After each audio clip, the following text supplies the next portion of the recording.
आप अगर जी रहे हो तो किसी आशा में जी रहे हो। आप दुख उठा रहे हो, इतना दुख का पहाड़ तुम्हारे ऊपर टूट पड़ा है, फिर भी तुम जिंदा हो तो किसी आशा के आस में जिंदा हो, नहीं तो अब तक तुम मर जाते। इसलिए आशा ही जीवन है कहा गया है, और निराशा ही मृत्यु है। निराश हुआ व्यक्ति मरे हुए जैसा हो जाता है। इसलिए जीवन में कभी निराश मत हो।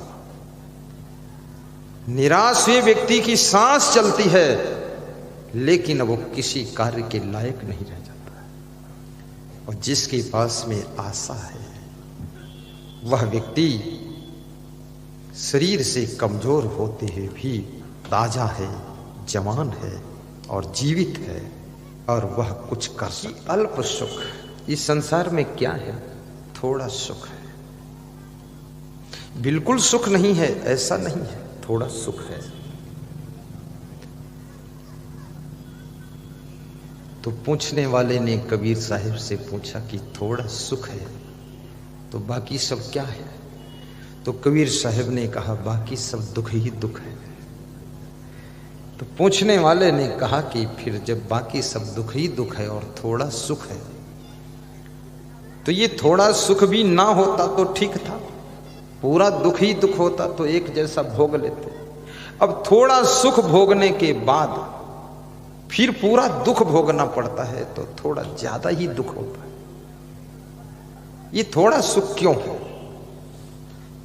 थोड़ा दुख होता और बाकी सब सुख होता तो ठीक था, लेकिन थोड़ा सुख और पूरा दुख ऐसा क्यों? तो कबीर साहब ने बड़ी मजे की बात कही है। कबीर साहब ने कहा थोड़ा सुख इसलिए है कि इस थोड़े सुख के लालच में तुम ज्यादा दुख भोग सको, इसलिए थोड़ा सुख रखा गया है।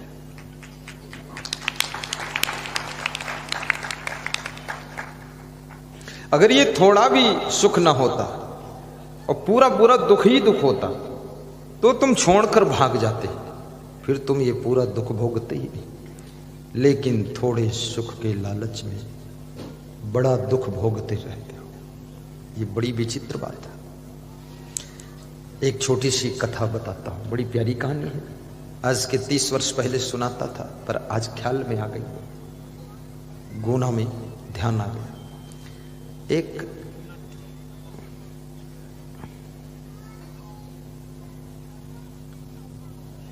गांव में कला दिखाने वाला नट रहता था।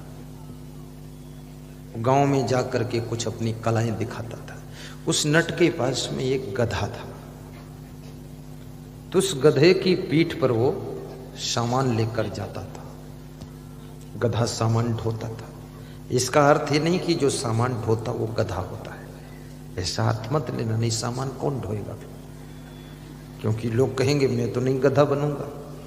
सामान ढोने वाला गधा नहीं होता है। जो गधा है 4 पैर वाला, उसकी कहानी है। ये 2 पैर वाले अपने ऊपर मत ले लेना, खतरा हो जाएगा, डिस्टर्ब होगी व्यवस्था। तो वो गधा बहुत खुश रहता था और गधा बहुत धीरे धीरे कमजोर हो रहा था। उसी नट के घर के पास में एक धोबी का घर था और धोबी के पास भी एक गधा था। धोबी और नट में दोस्ती थी, तो दोनों के गधों में भी दोस्ती थी। और ज्यादातर गधों के दोस्त ज्यादा ही होते हैं, समझदारों के दोस्त तो कम होते हैं। लेकिन जो जितना बड़ा गधा होगा उसके बहुत बड़े दोस्त होंगे, भीड़ रहेगी दोस्तों की। गधे लोग दोस्ती खूब बनाते हैं और दोस्ती में समय बहुत बर्बाद होता है। बुद्धिमान व्यक्ति ना तो दोस्ती ज्यादा बनाता है, ना तो दुश्मनी बनाता है। दुश्मनी बनाओगे तो पुलिस और कोर्ट में समय खराब होगा और धन खराब होगा, और दोस्ती बनाओगे तो फिर गप सप लप करने में समय खराब होगा।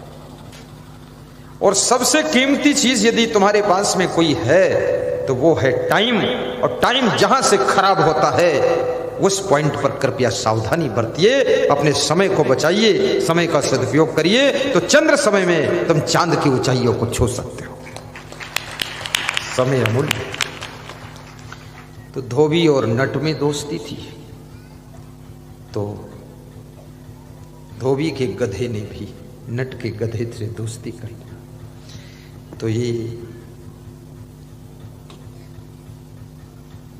धोबी के गधे ने कहा कि मेरे मित्र, हम दिन पर दिन देखते हैं तो मन में दुख होता है कि आपका शरीर कमजोर होता जा रहा है। हम तुम दोनों एक उम्र के हैं, पर तुम अभी से बूढ़े दिख रहे हो, कमजोर दिख रहे हो, ऐसी क्या बात है?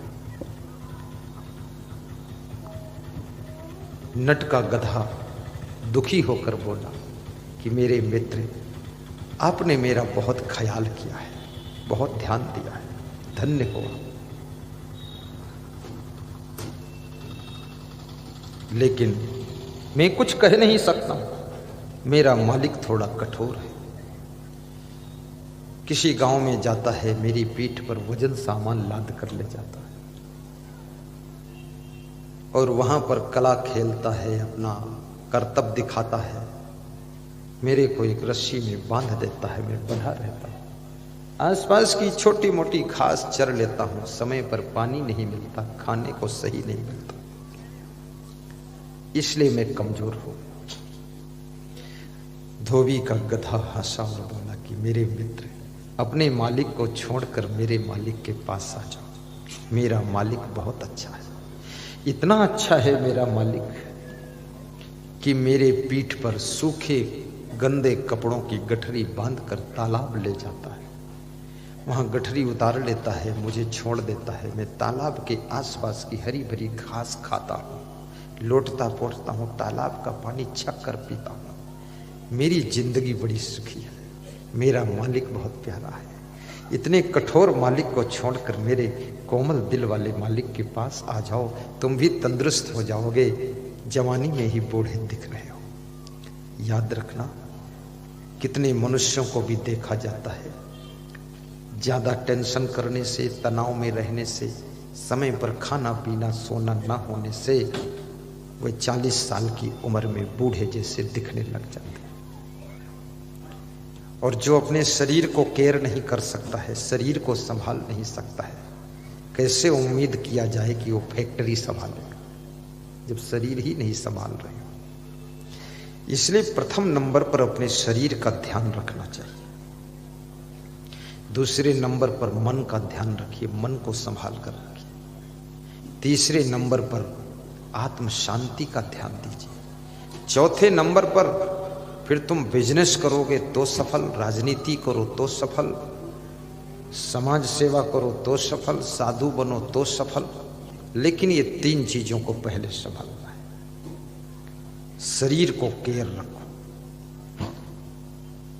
जो तुम्हारे शरीर को जरूरत है उसको भोजन खिलाइए। ये शरीर बहुत बड़ा सेवक है, कुछ कार्य करना होता है, ये तुम्हारा शरीर ही तो कार्य करता है, तो कृपया इस शरीर का भी तो ख्याल रखो। इतना आफा काफा लाफा चाफा उलझन में क्यों पड़े, प्रेम से खाइए। आज मेरे पास में मोन्टू रघुवंशी आई है, नीतीश रघुवंशी, राजविलास होटल के मालिक। बोले गुरुदेव आप क्या खाओगे? तो मैंने कहा कल तो चना खाया था, उबला हुआ दूध पिया था, वो भी ठीक है।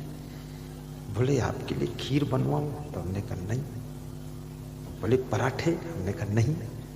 बोले पूड़ी? हमने कहा नहीं। तो बोले फिर चना और मूंग उबाल के? हमने कहा बिल्कुल ठीक। बोले गाजर का हलवा? हमने कहा बिल्कुल ठीक। तो बोले कि और गुरुदेव क्या? हमने कहा तुम लिस्ट गिनाइए, हम चॉइस करेंगे। 20 नाम लिया उन्होंने, 20 में मैंने चॉइस किया। हमने कहा इसको 3 दिन में डिवाइड कर दो। बोले बिल्कुल कर दो। आज प्रवचन इसीलिए अच्छा सुना रहा हूं, गाजर का हलवा खाया और चना और मूंग भिगोकर फिर गरम करके उसको खाया और उपमा, रवा का उपमा खाया और नमकीन सिमई खाया। 4 चीज और कुछ नहीं, बस इतना ही। तुम भी कभी कभी उपमा खा लिया करो, कभी कभी गाजर का हलवा भी खाया करो, रोज नहीं, कभी कभी। कभी कभी चने उबाल कर थोड़ा मिर्च मसाला डालकर छौंक कर खा लिया करो, कभी कभी पराठे भी खा लिया करो, और कभी कभी थोड़ा सा फल फ्रूट भी खाया करो, सलाद के रूप में खा लो। थोड़ा सा गुड़ हफ्ते में 2 बार, बहुत बढ़िया ट्रीटमेंट बता रहा हूं। गुड़, देसी गुड़,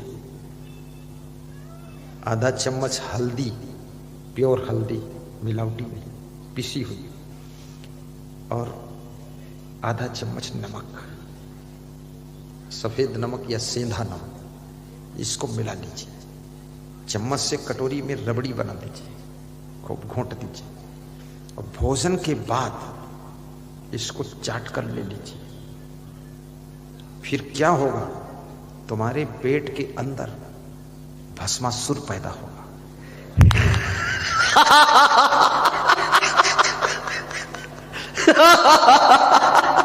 अब लोग डर गए, भैया इतना छोटा पेट, इसमें भस्मासुर कैसे? भस्मासुर का मतलब है फिर खूब भूख लगेगी, जो भी भोजन खाया सब 1 घंटे हजम, और भूख लगेगी कस के। और जिसको भूख खूब लगे और नींद खूब लगे तो समझ लो वो व्यक्ति बीमार नहीं है, पूरा स्वस्थ है।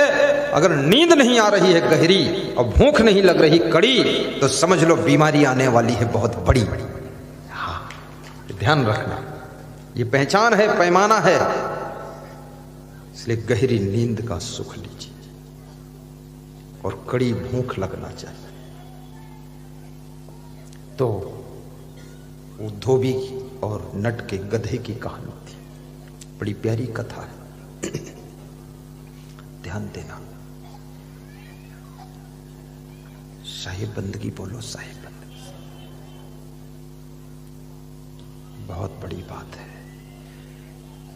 धोबी का गधा नट के गधे से कहता है, मेरे दोस्त, अपने कठोर दिल के मालिक को छोड़कर मेरे कोमल हृदय वाले मालिक के पास आ जाओ, तुम भी तंदुरुस्त हो जाओगे। जवानी में बूढ़ा होना दुखद बात है, बुढ़ापे में भी जवान जैसे दिखना ये सुखद बात है। और जो लोग बुढ़ापे में भी जवान जैसे दिखना चाहते हैं उनके लिए भी फार्मूला है। क्या फार्मूला है? उनको क्या करना चाहिए? जो बुढ़ापे में भी थोड़ा चमकते हुए दिखना चाहते हैं, संसार के विषयों को कम भोगो,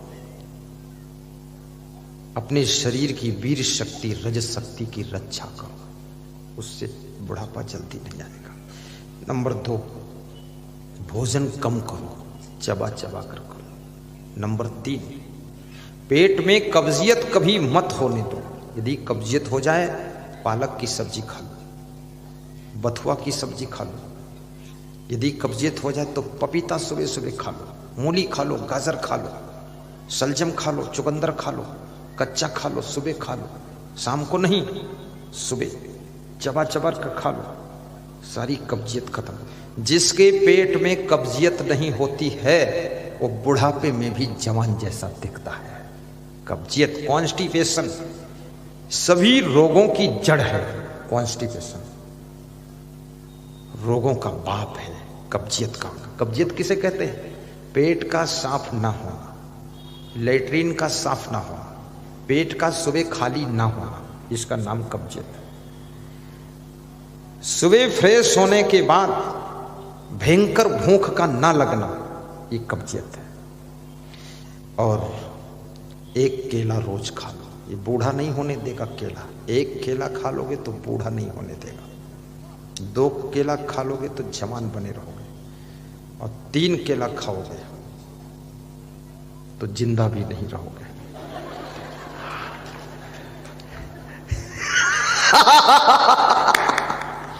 इसलिए बहुत केला नहीं खाना है, बस 1।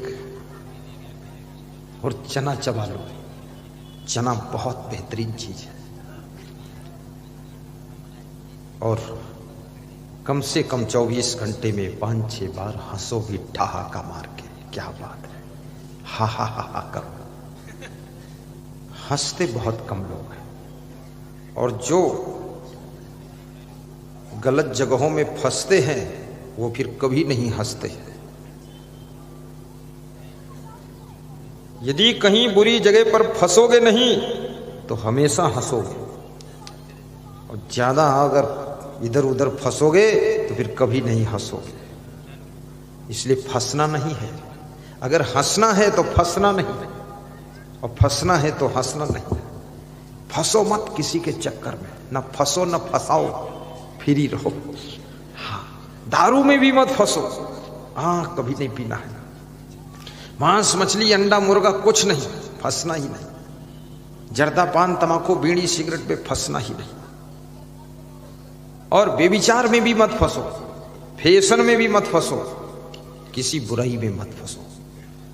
अगर अपने आप को फंसने से बचा लिया तो आपका हंसना कोई छीन नहीं सकता है। जो आदमी कहीं नहीं फंसता है वो रात दिन हंसता है, रात दिन हंसता है। सीधा फार्मूला है, अनुभव किया हुआ फार्मूला है।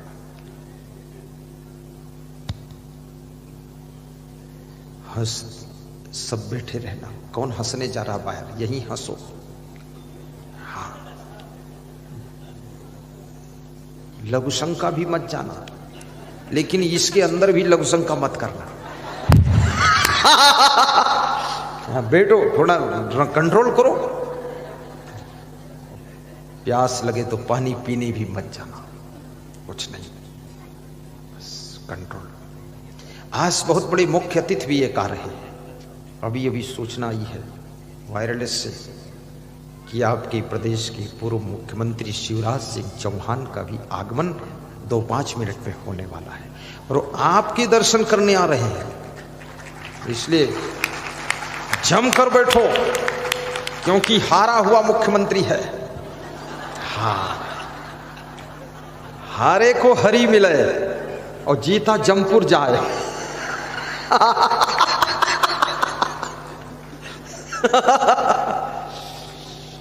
नहीं, जब नेता हारता है ना तो हरि की शरण में आ जाता है। हरि ओम तत्सत और सब गपसप।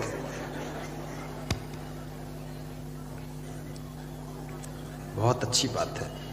और मैं कभी कभी लोग आशीर्वाद लेने आ जाते ना तो उनको हारने का भी आशीर्वाद देता हूं कि तू हार जा। और जो हार जाता है फिर आता है आशीर्वाद लेने, तो फिर उसको आशीर्वाद दे देता हूं, अब तू जीत जा।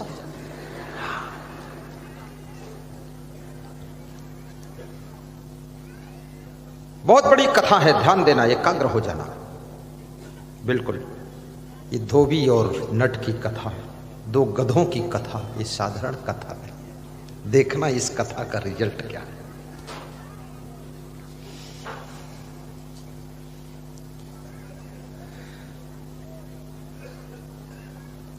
नट के गधे ने धोबी के गधे से गला मिलाकर कहा कि मेरे मित्र, मैं तो 1 मिनट में अपने मालिक को छोड़कर तुम्हारे साथ आ जाता, लेकिन दुख की बात है मैं छोड़ नहीं सकता। कितना ही कष्ट मिले पर वहां एक मेरी आशा लगी हुई है। आशा, ये शब्द बड़ा महत्वपूर्ण समझना। इसलिए आशा रखना, निराश मत होना। और सारे संसार की कथा आशा पर टिकी हुई है। एक बेटे और बहू को भी अपने माँ बाप और सास ससुर से कुछ आशा रहती है। माँ बाप सास ससुर को बेटे बहू से आशा रहती है। गुरु को भी शिष्य से आशा रहती कि मेरा शिष्य धर्म की रक्षा करेगा। शिष्य को भी आशा रहती मेरा गुरु मुझे आशीर्वाद देगा।